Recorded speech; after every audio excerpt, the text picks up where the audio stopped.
Hey everybody, Miss G. We're going to be reading chapter 5 of The Miraculous Journey of Edward Tulane. Reading with permission from Candlewick Press. And here we go, chapter 5. Got a cool drawing there. Getting their trunk packed up for their journey. The house on Egypt Street became frantic with activity as the Tulane family prepared for their voyage to England. Edward possessed a small trunk, and Abilene packed it for him, filling it with his finest suits and several of his best hats, and 3 pairs of shoes, all so that he might cut a fine figure in London. Before she placed each outfit in the trunk, she displayed it to him. "Do you like this shirt with this suit?" she asked him. Or, "Would you like to wear your black derby? You look very handsome in it. Shall we pack it?" And then, finally, on a bright Saturday morning in May, Edward and Abilene and Mr. and Mrs. Tulane were all on board the ship. Standing at the railing, Pellegrina was at the dock.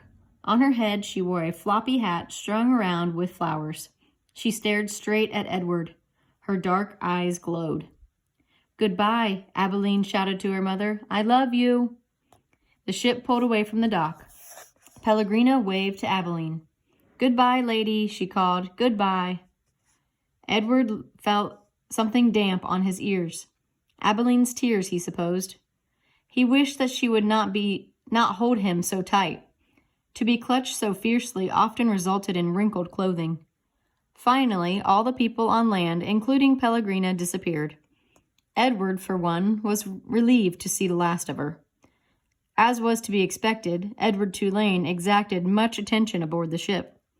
"What a singular rabbit," said an elderly lady with 3 strings of pearls wrapped around her neck. She bent down to look more closely at Edward. "Thank you," said Abilene. Several little girls aboard the ship gave Edward deep glances full of longing. They asked Abilene if they might hold him. "No," said Abilene. "I'm afraid that he's not the kind of rabbit who likes to be held by strangers." 2 young boys, brothers named Martin and Amos, took a particular interest in Edward. "What does he do?" Martin asked Abilene on their second day at sea. He pointed at Edward, who was sitting on the deck chair with his long legs stretched in front of him.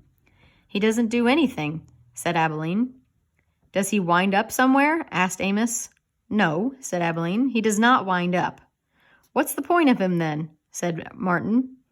"The point is that he is Edward," said Abilene.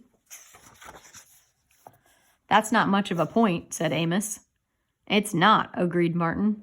And then, after a long, thoughtful pause, he said, "I wouldn't let anybody dress me like that." "Me neither," said Amos. "Do his clothes come off?" asked Martin. "Of course they do," said Abilene. "He has many different outfits. And he has his own pajamas, too. They are made of silk." Edward, as usual, was disregarding the conversation. A breeze was blowing in off the sea, and the silk scarf wrapped around his neck billowed out behind him. On his head, he wore a straw boater. The rabbit was thinking that he must look quite dashing. It came as a total surprise to him when he was grabbed off the deck chair, and first his scarf and then his jacket and pants were ripped from his body. Edward saw his pocket watch hit the deck of the ship and roll merrily toward Abilene's feet.